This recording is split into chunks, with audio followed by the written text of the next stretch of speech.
16 अगस्त जन्माष्टमी के दिन खा लेना यह एक चीज, छप्पर फाड़ आएगा पैसा। 16 अगस्त कृष्ण जन्माष्टमी व्रत के दिन पूजा पाठ व्रत भले मत करना, लेकिन साल की आने वाली जन्माष्टमी व्रत पर यह एक गुप्त चीज बिना किसी को बताए चुपचाप जरूर खा लेना। खाने मात्र से ही भगवान श्री कृष्ण की कृपा से आपके जीवन में चल रही समस्त परेशानियों से छुटकारा मिल जाएगा। जय श्री कृष्णा, राधे राधे। स्वागत है आप सभी का।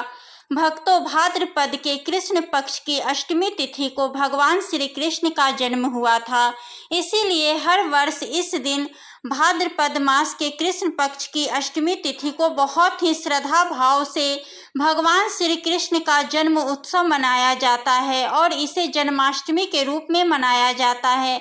जन्माष्टमी का यह पावन पर्व होता है, बहुत ही श्रद्धा भाव से, बहुत ही धूमधाम से, उत्साह के साथ भक्त मनाते हैं। इस दिन व्रत रखा जाता है, बहुत से लोग इस दिन व्रत रखते हैं और भगवान श्री कृष्ण के बाल स्वरूप लड्डू गोपाल जी की पूजा आराधना की जाती है। बाल स्वरूप में भगवान श्री कृष्ण की पूजा आराधना इस दिन जो भी भक्त पूरे श्रद्धा भाव से करते हैं, विधि विधान से इनकी पूजा करके व्रत के नियम का पालन करते हैं, उनकी समस्त कामनाएं भगवान श्री कृष्ण अवश्य ही पूर्ण करते हैं। भक्तों, आज की वीडियो में हम आपसे बात करने वाले हैं कि भाद्रपद मास के कृष्ण पक्ष की अष्टमी तिथि यानी कि जन्माष्टमी का पावन पर्व कब है, अष्टमी तिथि का प्रारंभ कब हो रहा है, कब समाप्त हो रही है, पूजा का शुभ मुहूर्त क्या है और महत्व क्या है, भगवान श्री कृष्ण की पूजा की विधि क्या है और जन्माष्टमी के दिन हमें कौन सी एक वस्तु का ग्रहण करना बहुत ही जरूरी होता है। भक्तों, सभी जानकारी आपको इस वीडियो में प्राप्त होगी। भक्तों, जन्माष्टमी के दिन निश्चित कालीन पूजा का विशेष महत्व होता है, तो रात्रि में के समय हमें भगवान श्री कृष्ण की पूजा करनी है। जो भी भक्त जन्माष्टमी का व्रत करते हैं उनके पारण का शुभ मुहूर्त क्या होगा, इसके अलावा इस बार की जो जन्माष्टमी है वह बहुत ही शुभ संयोग लेकर आई है। भगवान कृष्ण की पूजा आराधना करें जिसमें कि आपकी समस्त कामनाएं पूर्ण हो। इस बारे में आज के इस वीडियो में हम बात करने वाले हैं, तो इस वीडियो को पूरा जरूर ही देखें। दोस्तों, जन्माष्टमी का जो महत्व है वह हमारे धर्म शास्त्रों में बहुत अधिक माना गया है। जन्माष्टमी के दिन भगवान कृष्ण के बाल स्वरूप की पूजा करने से और इस दिन व्रत करने से भक्तों के मन की समस्त कामनाएं पूर्ण हो जाती है और विशेषकर जिनकी कोई संतान नहीं है, निसंतान है, संतान प्राप्त करना चाहते हैं, संतान प्राप्ति में अगर आपको किसी भी प्रकार की बाधा है, बहुत अधिक समय हो गया है और अभी तक संतान की प्राप्ति नहीं हुई है, तो जन्माष्टमी का यह पावन पर्व बहुत ही दुर्लभ संयोग में है, इस बार है। तो अगर आप जन्माष्टमी के दिन व्रत रखते हैं, लड्डू गोपाल जी की पूजा आराधना करते हैं, तो इस दिन भगवान श्री कृष्ण की पूजा करने मात्र से ही निसंतान दंपतियों को उत्तम संतान की प्राप्ति होती है। तो बहुत महत्वपूर्ण है यह पावन पर्व और आप किसी भी कामना से जन्माष्टमी का व्रत रखें और अगर आप व्रत न रख पाते हैं तो आप पूजा आराधना विधि विधान से करते हैं, तो इससे भी भगवान श्री कृष्ण की कृपा बनी रहती है। और भक्तों, इस बार का जो जन्माष्टमी का पावन पर्व है कई वर्षों के बाद बहुत ही शुभ संयोग, बहुत ही दुर्लभ संयोग में आया हुआ है। ऐसा माना जाता है कि जैसे कि श्रीमद् भागवत गीता में, भागवत पुराण में ऐसा लिखा हुआ है कि भगवान श्री कृष्ण का जन्म हुआ था भाद्रपद मास के कृष्ण पक्ष की अष्टमी तिथि को। सोमवार का दिन था, रोहिणी नक्षत्र में उनका जन्म हुआ था। शास्त्रों में कहा गया है इसके साथ शनिवार या बुधवार का होना यह अत्यंत ही दुर्लभ है, जो कि हर साल नहीं होता है। तो ऐसा इस बार संयोग बना हुआ है कि सभी तत्व 16 अगस्त को मौजूद रहेंगे। 16 अगस्त को इस बार की जन्माष्टमी का पावन पर्व होगा, शनिवार का दिन होगा।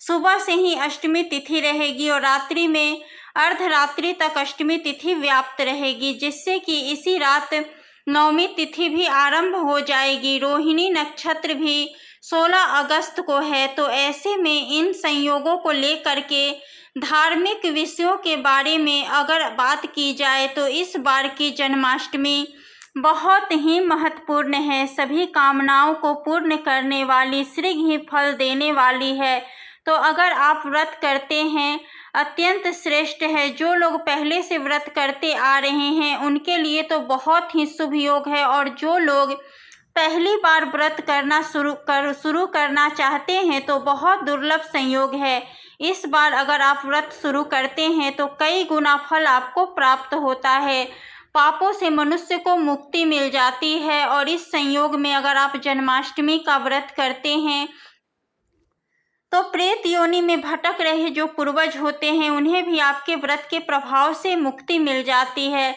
तो बहुत ही श्रेष्ठ माना गया है जन्माष्टमी का ऐसा दुर्लभ संयोग। तो जो भी लोग व्रत शुरू करना चाहते हैं इस वर्ष से वह व्रत शुरू कर सकते हैं, बहुत ही श्रेष्ठ रहेगा। और एक और चीज़, जैसे कि हर बार होता है कि लोगों के लिए अलग से दिन होता है और वैष्णव के लिए अलग से होता है, तो इस बार एक ही दिन है, 16 अगस्त को ही सभी के लिए व्रत है। क्योंकि इस वर्ष जो सप्तमी और नवमी विदा होती है उनका भी चक्कर नहीं है। तो जन्माष्टमी का व्रत इस बार बहुत ही उत्तम रहने वाला है। आप जरूर इस बार का जन्माष्टमी का व्रत रखें। भगवान श्री कृष्ण की कृपा पाने के लिए अत्यंत ही श्रेष्ठ व्रत होता है। दोस्तों, अब बात करते हैं कि जन्माष्टमी की तिथि प्रारंभ कब हो रही है, कब समाप्त हो रही है। पंचांग के अनुसार इस साल भाद्रपद माह के कृष्ण पक्ष की अष्टमी तिथि की शुरुआत 15 अगस्त की रात 11:49 पर होगी और 16 अगस्त की रात 9:27 पर इसका समापन होगा। ऐसे में 16 अगस्त 2025 के दिन कृष्ण जन्माष्टमी का व्रत रखा जाएगा।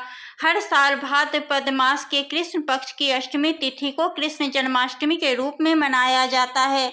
तो कुल अवधि जो पूजा को मिलती है वह है 45 मिनट की, जो बहुत ही शुभ समय है पूजा का। जिस समय में भगवान श्री कृष्ण के जन्मोत्सव की पूजा होती है वह समय में आपको करनी है। जन्माष्टमी के इस पावन पर्व पे भगवान कृष्ण की पूजा किस तरह करनी चाहिए?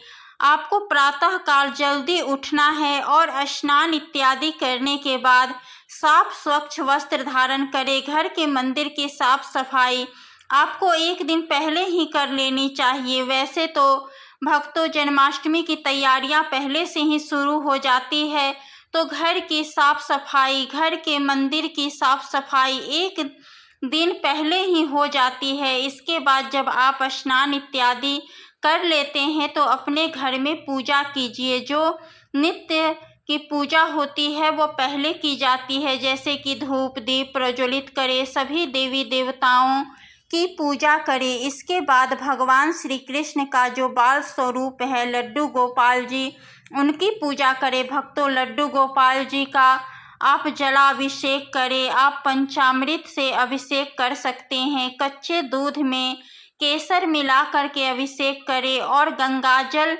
जल से अभिषेक करें। केसर मिश्रित जल से अभिषेक कर सकते हैं। इसके बाद उन्हें सुंदर वस्त्र धारण करवाएं और विधि विधान से उनकी पूजा आराधना करें। भक्तों, लड्डू गोपाल जी को आज झूले में जरूर बिठाना चाहिए, तो आप इन्हें झूले में बिठा करके झूला झुलाएं। दोस्तों, ऐसा कहा जाता है कि भगवान श्री कृष्ण को जो भी भक्त झूला झुलाते हैं उनकी सभी कामनाएं पूर्ण हो जाती है, उनके सभी दुख दूर हो जाते हैं।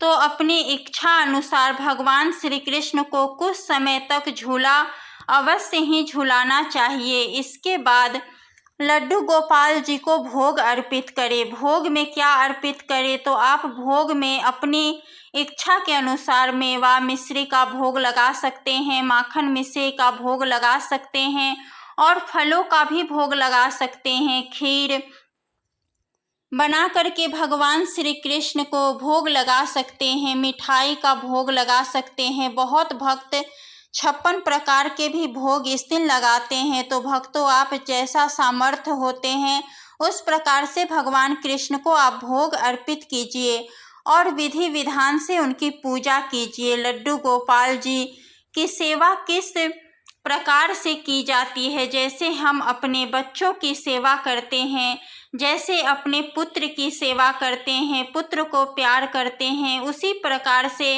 इस दिन भगवान श्री कृष्ण की पूजा कीजिए। पूजा करने का विशेष समय होता है, यह रात्रि का समय होता है। जो मध्य रात्रि में पूजा होती है उस समय भगवान श्री कृष्ण की पूजा की जाती है, उनका जन्मोत्सव मनाया जाता है। तो उस समय भी स्नान इत्यादि कर फिर भगवान श्री कृष्ण को आप झूले में बिठाएं, झूला झुलाएं, भोग अर्पित करें और विधि विधान से उनकी पूजा करें।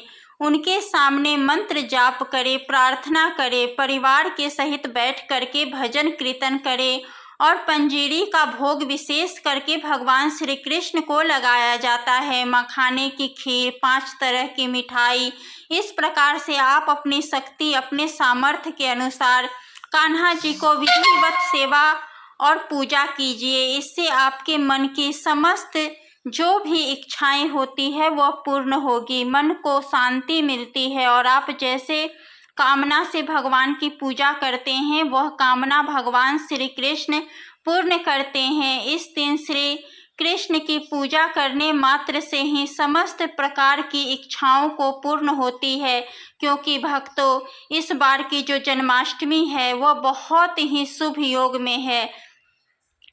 तो इस दिन को व्यर्थ न गवाएं, आप भगवान श्री कृष्ण की पूजा अवश्य कीजिए। जन्माष्टमी पर अगर आपने यह उपाय कर लिया तो आपके घर से गरीबी दूर हो जाएगी, आप रातों रात माला माल हो जाएंगे। दोस्तों यह उपाय हमें हर जन्माष्टमी के दिन जरूर ही करनी चाहिए। दोस्तों अगर आपके घर की रसोई में शहद नहीं है तो इस दिन जन्माष्टमी इसे जरूर खरीद ले। भक्तों घर में शहद रखने से वास्तु के कई दोष शांत होते हैं, साथ ही पूजन में भी शहद जरूरी होता है। सभी देवी देवताओं को इसे अर्पित किया जाता है और इन्हें भोग भी लगाया जाता है। और जिन घरों में रोज पूजा की जाती है उन घरों में देवी देवताओं की विशेष कृपा रहती है। दोस्तों जन्माष्टमी की पूजा और प्रसाद में आप अंगूर अवश्य लेकर के आएं, क्योंकि अंगूर श्री कृष्ण जी को बेहद प्रिय है और भगवान श्री हरि विष्णु जी के 5 प्रकार के फल जिसमें केला, अंगूर, आम, पपीता, नारियल शामिल है अर्पित करने चाहिए। आप अपने मन के अनुसार फल लाइए, लेकिन अंगूर, केला, पपीता अवश्य ही होना चाहिए। पर यदि किसी कारणवश आप इनमें से कोई भी फल अर्पित न कर पाएँ तो मिश्री या किशमिश का भी भोग भगवान को लगा सकते हैं, क्योंकि जगत के पालनहार भगवान श्री कृष्ण आपके सच्चे भाव, प्रेम एवं भक्ति को देखते हैं।